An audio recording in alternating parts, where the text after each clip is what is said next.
O que significa a frase de Cipriano de Cartago que diz que não há salvação fora da igreja? Será que significa o que o catolicismo romano diz? Que então a igreja única, verdadeira, por meio da qual a salvação somente é a igreja católica romana? Será que é isso mesmo? Isso está corretamente exegeticamente, biblicamente, historicamente, teologicamente? Vamos ver. Primeiro, a Trindade instituiu a sua igreja formada por todos os eleitos de Deus na eternidade, e por isso Paulo diz em Efésios 1, 4 e 5 o seguinte: assim como nos escolheu nele antes da fundação do mundo, para sermos santos e irrepreensíveis perante ele, e em amor nos predestinou para ele, para a adoção de filhos por meio de Jesus Cristo, segundo o beneplácito de sua vontade. E na eternidade não tinha o catolicismo romano, obviamente, né? Logo, a igreja verdadeira não começa no tempo, mas na eternidade. Ela é primeiramente espiritual. Essa igreja é chamada no tempo e é formada em um só corpo. Forma, melhor dizendo, um só corpo. Por isso que Paulo também diz em Efésios 4:4, há somente um corpo e um só espírito, como também foste chamados numa só esperança da vossa vocação. Nessa igreja, o texto diz que há um só Senhor, uma só fé, um só batismo. Veja bem, uma só fé, um só batismo, um só Deus e Pai de todos, o qual é sobre todos e age por meio de todos e está em todos, né? Então, Efésios 4, 5 e 6. Essa fé é dom de Deus. Por isso Paulo escreve em Efésios 2, 8 e 9, porque pela graça sois salvos mediante a fé, isto não vem de vós, é dom de Deus, não de obras para que ninguém se glorie. E Cristo é o autor e consumador dessa fé. Por isso que Hebreus 12, 2, o apóstolo escreve dizendo, olhando firmemente para o autor e consumador da fé, Jesus, o qual em troca da alegria que lhe estava proposta, suportou a cruz. Logo, os membros da verdadeira igreja cristã começam na antiga aliança e são reconhecidos como igualmente membros dessa igreja da nova aliança, ou uma igreja só, melhor dizendo, ainda que no tempo começando na antiga aliança, são reconhecidos como membros dessa igreja, nesse sentido espiritual, universal, etc., pelos apóstolos quando escreve dizendo, pela fé Abel ofereceu a Deus mais excelente sacrifício do que Caim. Hebreus 4, 11, 4. Pela fé Enoque foi trasladado. Hebreus 11, 5. Pela fé Noé, divinamente instruído acerca de acontecimentos que ainda não se viam. Hebreus 11, 7. Pela fé Abraão, quando chamado, obedeceu. Hebreus 11, 8. Abraão é chamado de pai dessa fé, por ter vivido em obediência às promessas sobre Jesus. E todos os que vivem pela mesma esperança e no mesmo estilo de vida são chamados de seus filhos. Por isso lemos em Romanos 4:12. E pai da circuncisão, isto é, daqueles que não são apenas circuncisos no sentido bíblico de circuncisão, mas também andam nas pisadas da fé que teve Abraão, nosso pai, antes de ser circuncidado. Até um descendente de Abraão, nesse sentido, se não tivesse essa mesma fé e o mesmo estilo de vida em Cristo que Abraão teve, não era chamado de filho de Deus, mas filho do diabo. Por isso, João 8, 39 e 40 escreve dizendo o seguinte, então lhe responderam, nosso pai é Abraão. Disse-lhe Jesus, se sois filhos de Abraão, praticai as obras de Abraão, mas agora procurais matar-me, a mim que vos tenho falado a verdade, que ouvi de Deus, assim não procedeu Abraão. E no verso 44 ele diz, vós sois do diabo, que é o vosso pai, e quereis satisfazer-lhe os desejos. Então olha só, um descendente de Abraão era chamado por Cristo de filho do diabo, porque se arrogava ser o verdadeiro povo de Deus, por ser descendência de Abraão e filho de Deus por isso, e com esse mesmo pecado que a gente vê em igrejas hoje, nos nossos dias, se arrogarem e dizer, nós somos a igreja verdadeira, porque não tinha a mesma fé de Abraão, o mesmo estilo de vida de Abraão em Jesus, Jesus mesmo disse, vocês são filhos do diabo. Nesse mesmo sentido, Paulo separa o conceito de Israel como nação natural e o sentido espiritual de ser povo de Deus, corpo de Cristo. E aí nós lemos o seguinte, e não pensemos que a palavra de Deus haja falhado, porque nem todos os de Israel são de fato israelitas, Romanos 9, 6. Os que não tinham essa fé rejeitavam a verdade de Jesus, de que Jesus existe antes de Abraão existir. Quem não tinha essa fé rejeitavam essa verdade de que Jesus existe antes de Abraão existir. Jesus é antes de Abraão existir. E o texto diz em João 8, 58 e 59, Respondeu-lhe Jesus: em verdade vos digo, antes que Abraão existisse, eu sou.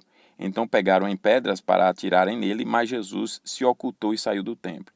Os que viveram por essa fé verdadeira procuraram uma nacionalidade celestial superior ao Israel natural e terreno, que vários textos, como Apocalipse, vão identificar como Israel espiritual. Veja, Hebreus 11, 14 a 16, diz assim: porque os que falam desse modo manifestam estar procurando uma pátria, e se na verdade se lembrassem daquela de onde saíram, teriam oportunidade de voltar, mas agora aspiram a uma pátria superior, isto é, celestial. Porque a verdadeira fé faz o crente viver para essa pátria celestial por causa do seu Jesus, a quem ela ama, como Paulo mesmo disse, né? Que ele tinha desejo de partir e estar com Cristo porque era incomparavelmente melhor. Como também diz que esses que viviam nessa pisadura dessa fé espiritual é como se ele estivesse vendo aquele que é invisível, que é o autor e consumador de sua fé, então, que é Cristo Jesus, né? Então, esses que vivem a verdadeira fé, essa verdadeira fé faz o crente viver por essa pátria celestial, da qual todo crente em Jesus faz parte, também chamada de Igreja de Cristo.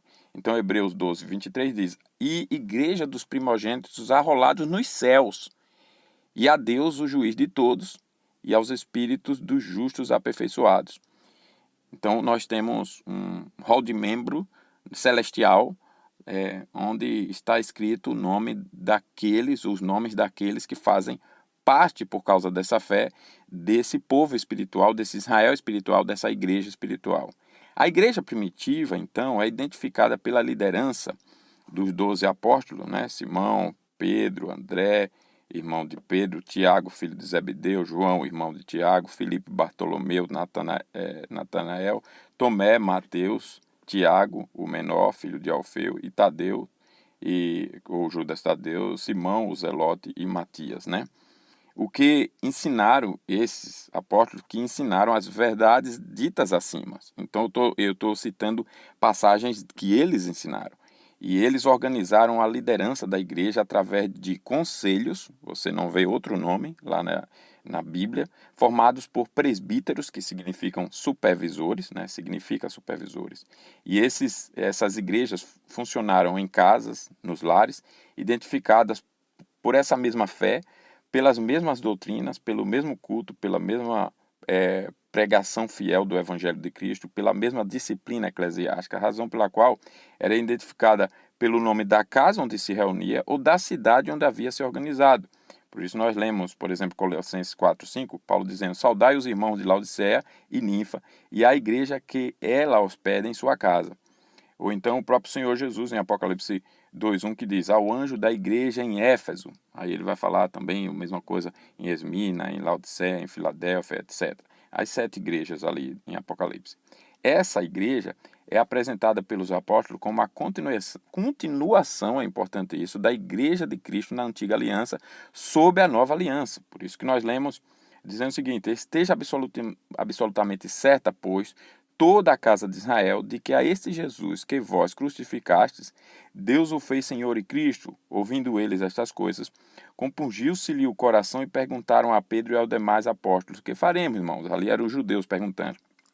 Respondeu-lhes Pedro: arrependei-vos e cada um de vós seja batizado em nome de Jesus Cristo para a remissão dos vossos pecados e recebereis o dom do Espírito Santo. E aí ele vai citar uma promessa dita a Abraão, para Abraão e o povo de Israel, mas que Israel era? Físico ou espiritual?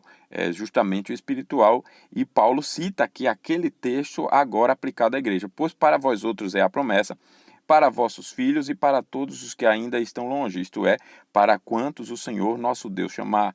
Com muitas outras palavras deu testemunho e exortava-os dizendo: salvai-vos desta geração perversa. Então os que lhe aceitaram a palavra foram batizados, havendo um acréscimo naquele dia de quase 3.000 pessoas. Atos 2, 36 a 41. Essa igreja recebeu o poder ou a capacidade de ser testemunha ou mártir, morrer pela causa dessa fé de Cristo, mártir, testemunha de Cristo, ao descer o Espírito sobre ela. mas recebereis o poder ao descer sobre vós o Espírito Santo, e sereis minhas testemunhas, tanto em Jerusalém como em toda a Judéia, Samaria e até os confins da terra. Atos 1:8. Essa igreja é a coluna e baluarte da verdade, para que, se eu tardar, o outro texto diz, fiques ciente de como se deve proceder na casa de Deus, que é a igreja do Deus vivo, coluna e baluarte da verdade. 1 Timóteo 3,15. Essa verdade é a palavra de Deus. João 17:17, o próprio Jesus orando disse, santifica-os na verdade, a tua palavra é a verdade. Essa verdade foi inspirada por Deus. Por isso lemos em 2 Timóteo 3,16, toda a escritura é inspirada por Deus e útil para o ensino, para a repreensão, para a correção, para a educação na justiça. E a escritura é a verdade de Deus que liberta o pecador da cegueira espiritual e da escravidão do pecado. Por isso lemos João 8:32, e conhecereis a verdade e a verdade vos libertará, no sentido bíblico, né? Tem gente que acha que é conhecimento da história da política e é um mero conhecimento. Não, é no sentido bíblico desse conhecimento, obviamente, né? Tem gente que distorce para aplicar a política, para aplicar a várias outras áreas, não, mas não é isso, né? A verdade é o poder de Deus para salvar, por isso lemos em Romanos 1:16, pois não me envergonho do evangelho, porque é o poder de Deus para a salvação de todo aquele que crê, primeiro do judeu e também do grego. Não há como o pecador crer se não houver quem pregue, e esse pregador deve ser o da verdadeira igreja. Por isso lemos Romanos 10:14 dizer, como porém invocarão aquele em quem não creram, e como crerão naquele de quem nada ouviram, e como ouvirão se não há quem pregue. Para fazer parte da igreja visível de Cristo, uma liderança fiel deve receber oficialmente o cristão como membro da igreja e excluir ou expulsar os que viverem fora do padrão bíblico dessa fé. Por isso nós lemos, dar-te-ei as chaves do reino dos céus, o que ligares na terra terá sido ligado nos céus, e o que desligares na terra terá sido desligado nos céus. Mateus 16:19. Por isso o pecado é pecado, aliás, se rebelar contra a verdadeira autoridade de Deus de sua igreja, ou em sua igreja. Hebreus 13:17. Obedecei aos vossos guias e sede submissos para com eles, pois velam por vossas almas, por vossa alma, como quem deve prestar contas, para que façam isto com alegria e não gemendo, porque isto não aproveita a vós outros. Em outra passagem nós lemos, 1 Coríntios 5:11. Mas agora vos escrevo que não vos associeis com alguém que, dizendo-se irmão, for impuro, ou avarento, ou idólatra, ou maldizente, ou beberrão, ou roubador, com esse tal nem ainda comais, né? 1 Coríntios 5:11. Essa submissão refere-se também a cultuar na igreja onde Deus o chamou para servi-lo, de maneira que deixar de cultuar é pecado. Por isso lemos Hebreus 10:25, não deixemos de congregar-nos, como é costume de alguns, antes façamos admoestações, e tanto mais quanto vedes que o dia se aproxima. Observamos ainda que ligar e desligar um membro da igreja da nova aliança é uma prática continuada da igreja da antiga aliança, onde quem nascesse em Israel, por exemplo, mas não fosse circuncidado ao 8º dia, ou quem cometesse um pecado digno de expulsão ou morte, era expulso ou morto, dependendo do pecado cometido. Essa igreja verdadeira e espiritual, invisível, é espiritual, aliás, a igreja verdadeira é espiritual, é invisível, é universal, ou católica, nesse sentido bíblico, é triunfante, representada pela verdadeira igreja visível e militante. Então há uma relação da igreja visível com a igreja invisível, mas ela não é o catolicismo romano, não é nesse sentido. Vamos continuar o raciocínio, porque essa igreja é o corpo de Cristo, porque é identificada pela mesma fé, pelo mesmo Senhor, pelo mesmo Espírito, pelo mesmo batismo ou circuncisão, pelo mesmo culto, pela mesma pregação, porque é a continuação da igreja da antiga aliança, porque recebeu a palavra de Deus, porque é a coluna e baluarte da verdade, porque é liderada por Cristo através de uma liderança fielmente bíblica, dos presbíteros bíblicos, porque é disciplinada por Cristo através dessa liderança, através da Bíblia, com a Bíblia, fundamentado na Bíblia, porque a sua liderança é quem tem a autoridade de ligar ou desligar biblicamente da igreja verdadeira, quem precisar. Não há salvação fora dessa igreja de Cristo, desse corpo espiritual de Cristo, tanto visível como visível, com a mesma identidade, mas não significa que a salvação é pela igreja, porque é contrariar o que Deus ensina ao dizer pela graça sois salvos. A salvação é por Jesus, porém Cristo salva dentro de seu corpo. É Ele quem salva, mas é dentro desse corpo espiritual desde o Gênesis. Mas Ele é o Salvador. O ladrão na cruz, por exemplo, foi salvo por Cristo no corpo espiritual, embora também visível, mas não foi membro de nenhuma igreja visível por não ter dado tempo de testemunhar ordinariamente de sua fé. Mas se ele fosse, ele não seria de nenhuma igreja que visível tivesse uma identidade anticristã, contrária ao verdadeiro cristianismo. Essa igreja não recebeu inicialmente o nome de calvinista, reformada, obviamente, por serem nomes que surgem depois, e muito menos recebe o nome de Igreja Católica Romana, nem ortodoxa, ou seja o que for, mas qualquer igreja de nossos dias, fora do padrão bíblico de igreja, como estabelecido aqui, como nós estamos vendo, como descrito aqui na palavra de Deus, não é uma igreja, mas meretriz, uma anti-igreja, um anticristianismo, disfarçado de igreja, arrogantemente se afirmando, eu sou a única e verdadeira igreja porque Jesus me fundou, mas não é. Por ser Deus, o verdadeiro Jesus não é um Messias que depende do povo de Israel natural para existir, nem começou a existir através de Maria, e sua igreja não começa nem com Abraão, judeus, nem com Maria, Pedro, no primeiro século, muito menos com o surgimento do papado no quarto século e seu catolicismo, que mais tarde vai se dividir em ortodoxo e romano em 1054. Portanto, é mentira o judeu dizer que é o verdadeiro povo de Deus, né? Bem como a Igreja Católica Romana dizer que é a verdadeira Igreja de Cristo. A Igreja verdadeira nunca foi liderada por um Papa e seus subordinados, nem tem a doutrina de que a igreja, a Bíblia não diz isso, né? E essa verdadeira igreja não tem essa doutrina de que a igreja começa com Pedro como o primeiro papa. Por isso lemos, inclusive, vai aqui, né, um texto para que os ouvintes aí reflitam. Mateus 23:9 diz: a ninguém sobre a terra chameis vosso Pai, porque só um é vosso Pai, aquele que está nos céus.